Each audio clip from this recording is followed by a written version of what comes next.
Welcome to the funnel effect. Okay, तो ये है रिएक्ट के नए यूज इफेक्ट इवेंट हुक पर एक क्विक ओवरव्यू। बेसिकली रिएक्ट में ये जो नया हुक आया है यूज इफेक्ट इवेंट, ये ना खास तौर पर इफेक्ट्स के अंदर प्रॉप्स और स्टेट को हैंडल करने का तरीका इंप्रूव करता है। जब कंपोनेंट्स थोड़े कॉम्प्लेक्स हो जाते हैं, मेन आइडिया ये है कि आप इफेक्ट के अंदर लेटेस्ट डेटा पढ़ सके बिना उस डेटा के बदलने पर इफेक्ट को बार बार ट्रिगर किए।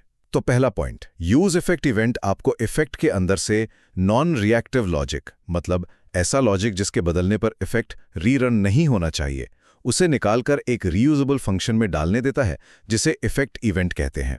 इससे ना आपका इफेक्ट कोड काफी क्लीन रहता है। दूसरा, इसका जो मेन यूज केस है वो है इफेक्ट के अंदर लेटेस्ट प्रॉप्स या स्टेट को पढ़ना बिना उन्हें डिपेंडेंसी एरे में डाले।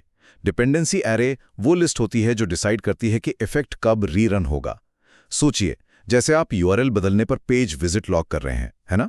पर साथ ही आप latest shopping cart item count भी लॉक करना चाहते हैं, तो यूज इफेक्ट इवेंट आपको ये काउंट पढ़ने देता है बिना इफेक्ट को रीरन किए, अगर सिर्फ काउंट बदला है, यूआरएल नहीं। ये कुछ वैसा ही है जैसे आप कोई रेसिपी फॉलो कर रहे हो, वो हो गया यूआरएल चेंज, और बीच में बस लेटेस्ट नोट देख लें, आइटम काउंट, बिना पूरी कुकिंग प्रोसेस को रीस्टार्ट किए।